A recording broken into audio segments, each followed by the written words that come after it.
Assalamualaikum warahmatullahi wabarakatuh. Perkenalkan, nama saya Dwi Fania Giala Kurniawati, NIM 20200430109. Di sini saya akan mempresentasikan hasil pekerjaan saya yang berjudul kalimat efektif. Struktur pembahasan kalimat efektif, ada pengertian, syarat kalimat efektif, prinsip kalimat efektif, unsur kalimat efektif, dan struktur dan contoh kalimat efektif. Efektif secara kajian bahasa diartikan sebagai istilah untuk mengatakan suatu pekerjaan dapat berdampak sangat signifikan. Lebih khususnya, efektif melibatkan semua sumber daya yang ada secara maksimal, sehingga tidak menyisakan satu sumber daya pun yang menganggur. Ciri kalimat efektif adalah tegas, sedikit minimalis, jelas, namun berdampak besar. Kalimat efektif adalah kalimat yang sesuai dengan kaidah bahasa, baik ejaan maupun tanda bacanya, sehingga mudah dipahami oleh pembaca dan pendengarnya. Dengan kata lain, kalimat efektif mampu menimbulkan kembali gagasan-gagasan pada pendengar suatu pembacanya, seperti apa yang dimaksud oleh penulis. Syarat kalimat efektif. Suatu kalimat dapat dikatakan sebagai kalimat efektif jika memiliki beberapa syarat.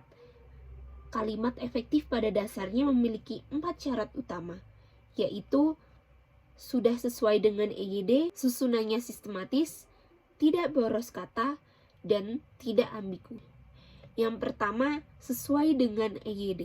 Syarat pertama adalah kata-kata dalam kalimat harus sesuai dengan EYD, yang menjadi kaidah utama dalam penulisan kalimat bahasa Indonesia, sehingga penting untuk selalu menggunakan kata-kata baku, yakni menuliskan sesudah sesuai dengan EYD. Selain itu, kalimat efektif juga harus memiliki tanda baca yang tepat, sehingga makna atau maksud dari kalimat tersebut jelas. Kalimat perintah akan diakhiri dengan tanda seru, kalimat tanya akan diakhiri dengan tanda tanya, dan kalimat penjelas atau standar akan diakhiri tanda titik. Yang kedua, susunannya sistematis. Kalimat juga bisa dikatakan efektif ketika susunannya tepat atau sistematis yang mengandung semua unsur kalimat yang baik dan benar, sehingga suatu kalimat belum disebut efektif meskipun sudah memakai kata-kata baku jika susunannya amburadul. Kalimat yang efektif memiliki susunan dimulai dari subjek, predikat, dan sesuai dengan objek atau pelengkap dan keterangan. Urutan ini penting untuk sesuaikan dengan standar SPOK, kecuali untuk kalimat tanya dan perintah. Maka penempatan subjek dan keterangan bisa dipindahkan sesuai kebutuhan. Yang ketiga, tidak boros kata. Royal terhadap penggunaan kata akan dianggap melanggar syarat kalimat efektif, sehingga tidak diperlukan. Artinya, pada saat menyusun suatu kalimat, usahakan memakai kata yang hemat. Hanya memakai kata yang diperlukan. Tidak perlu menambahkan kata yang sebenarnya tidak dibutuhkan. Hal ini akan membuat kalimat menjadi panjang namun maknanya tidak ambigu atau bahkan kosong, sehingga kalimat yang panjang namun tidak efektif justru akan memusingkan pembacanya. Jauh lebih baik menyusun kalimat pendek yang efektif agar pembaca paham. Yang terakhir, tidak ambigu. Syarat kalimat efektif berikutnya adalah memiliki makna yang jelas dan tidak ambigu. Penulis menyusun kalimat efektif agar mampu menjelaskan suatu hal dengan baik dan mudah dipahami, sehingga mencegah pembaca melakukan multitafsir, sehingga pesan dalam tulisan tidak tersampaikan dengan baik.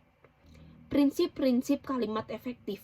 Ada 7 prinsip. Yang pertama, kehematan kata, kecermatan, kesepadanan struktur, kelogisan, kepararelan bentuk, ketegasan, dan kepaduan. Yang pertama, kehematan kata.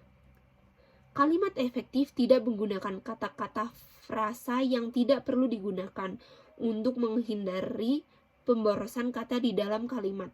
Hal yang harus diperhatikan adalah yang pertama, menghindari unsur yang sama pada kalimat majemuk. Contohnya, saya tidak suka buah apel dan saya tidak suka durian. Kalimat tersebut tidak efektif karena memakai dua unsur kalimat yang sama. Sebaiknya menggunakan kalimat seperti saya tidak suka buah apel dan durian. Yang kedua, menghindari kesinoniman dalam kalimat.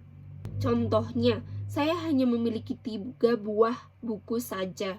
Kalimat tersebut tidak efektif. Sebaiknya menggunakan kalimat saya hanya memiliki 3 buah buku. Tidak usah menggunakan kata saja. Yang ketiga, menghindari penjamaan kata pada kata jamak. Contohnya, saya mahasiswa berunjuk rasa di depan gedung rektorat. Kalimat tersebut tidak efektif.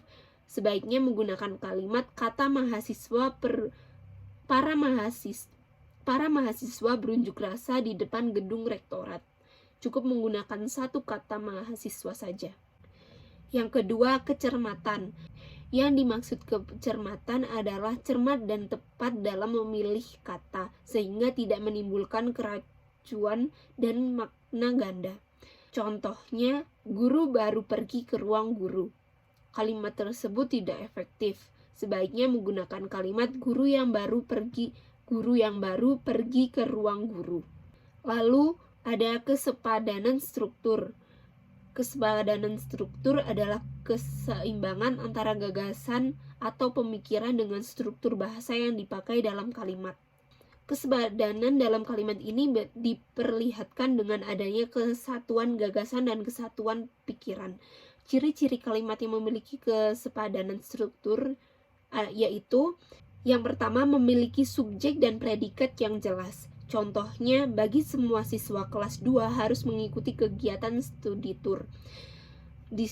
Kalimat tersebut tidak efektif. Sebaiknya menggunakan kalimat seperti semua siswa kelas 2 harus mengikuti kegiatan studi tour. Untuk menghindari ketidakjelasan subjek, hindarilah pemakaian kata depan atau preposisi di depan subjek.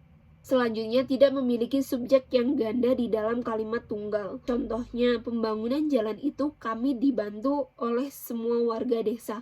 Kalimat tersebut tidak efektif. Sebaiknya menggunakan dalam membangun jembatan itu kami dibantu oleh semua warga desa. Kelogisan. Ide kalimat dalam kalimat efektif dapat diterima atau dipengerti oleh akal dan sesuai dengan kaidah EYD. Contohnya, waktu dan tempat kami persilahkan. Kalimat tersebut tidak efektif. Sebaiknya menggunakan kalimat seperti Bapak Kepala Sekolah kami persilahkan. Demikianlah prinsip-prinsip dalam kalimat efektif yang harus ada atau dipenuhi dalam pembuatan kalimat efektif, agar tujuan komunikatif kalimat tersebut dapat tersampaikan dengan jelas kepada pendengar atau pembacanya. Lalu, kesepadanan struktur.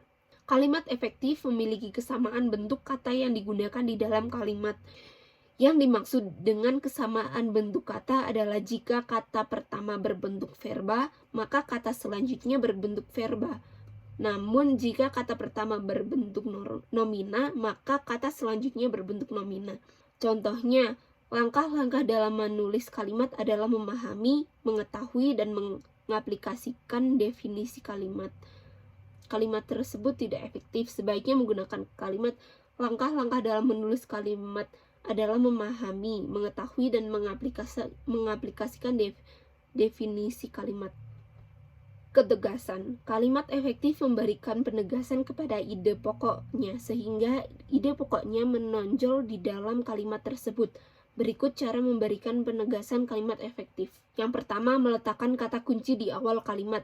Contohnya, sudah saya baca buku itu. Kalimat tersebut tidak efektif. Sebaiknya menggunakan kalimat buku itu sudah saya baca. Selanjutnya, mengurutkan kata secara bertahap. Contohnya, pertemuan itu dihadiri oleh Menteri Pendidikan, Gubernur, dan Presiden. Kalimat tersebut tidak efektif. Sebaiknya menggunakan kalimat seperti pertemuan itu dihadiri oleh Presiden, Menteri Pendidikan, dan Gubernur. Kepaduan. Kalimat efektif memiliki kepaduan pernyataan sehingga informasi yang disampaikan tidak terpecah-pecah. Contohnya, Andi membicarakan tentang pengalaman liburnya. Kalimat tersebut tidak efektif. Sebaiknya menggunakan kalimat Andi membicarakan pengalaman liburnya. Selanjutnya ada unsur-unsur kalimat efektif. Unsur-unsur kalimat efektif ada 5. Yang pertama subjek atau S, predikat atau P, objek atau O, pelengkap atau P, lalu ada keterangan. Yang pertama subjek atau S. Subjek atau S adalah bagian kalimat menunjukkan pelaku, tokoh, sosok atau benda, sesuatu hal, suatu masalah yang menjadi pangkal atau pokok pembicaraan. Subjek biasanya diisi oleh jenis kata atau frasa benda atau nominal, klausa atau frasa verbal.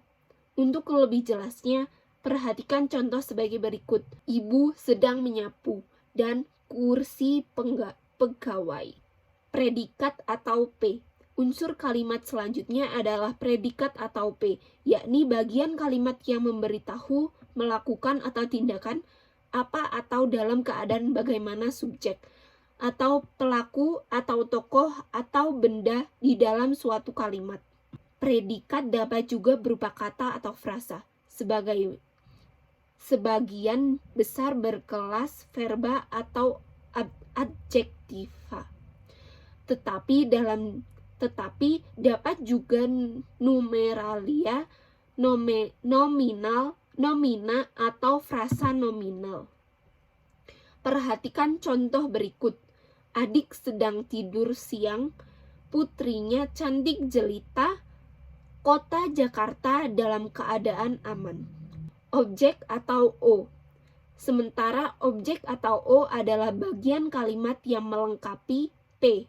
Nomina, frasa, nomina atau klausa biasanya yang menjadi bagian objek. Letak O selalu di belakang P yang berupa verba transitif, yaitu verba yang menuntut wajib hadirnya O, seperti pada contoh di bawah ini.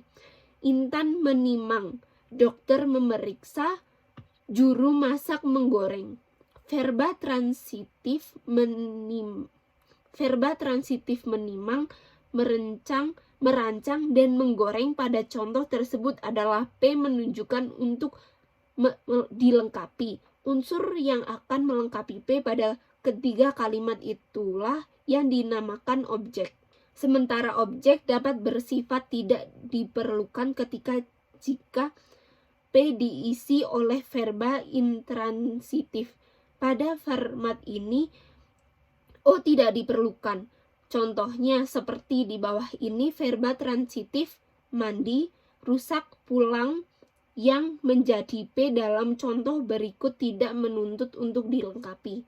Nenek mandi, tamunya pulang. Predikat atau P.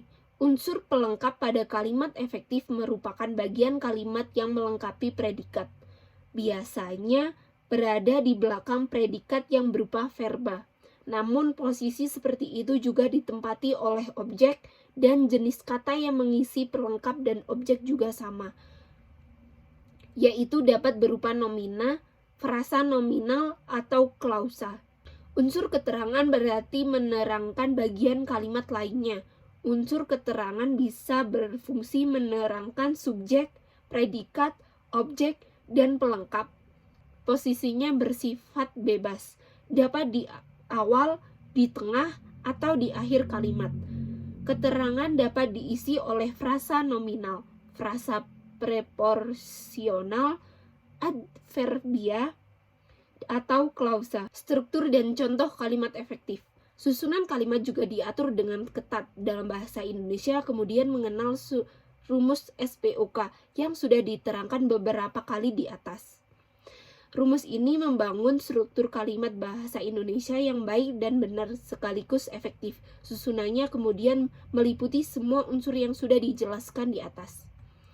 Namun tidak semua unsur kalimat sifatnya wajib, sehingga tidak perlu heran ada kalimat pendek yang hanya berisi subjek dan predikat.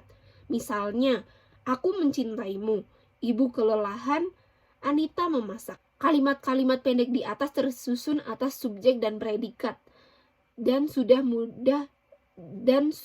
mudah dipahami. Artinya kalimat tersebut sudah memenuhi berbagai syarat kalimat efektif yang dijelaskan di atas. Namun perlu diakui kalimat pendek terkesan kaku dan kurang sesuai untuk ditempatkan di beberapa jenis tulisan. Demikian presentasi saya, kurang lebihnya mohon maaf. Wassalamualaikum warahmatullahi wabarakatuh.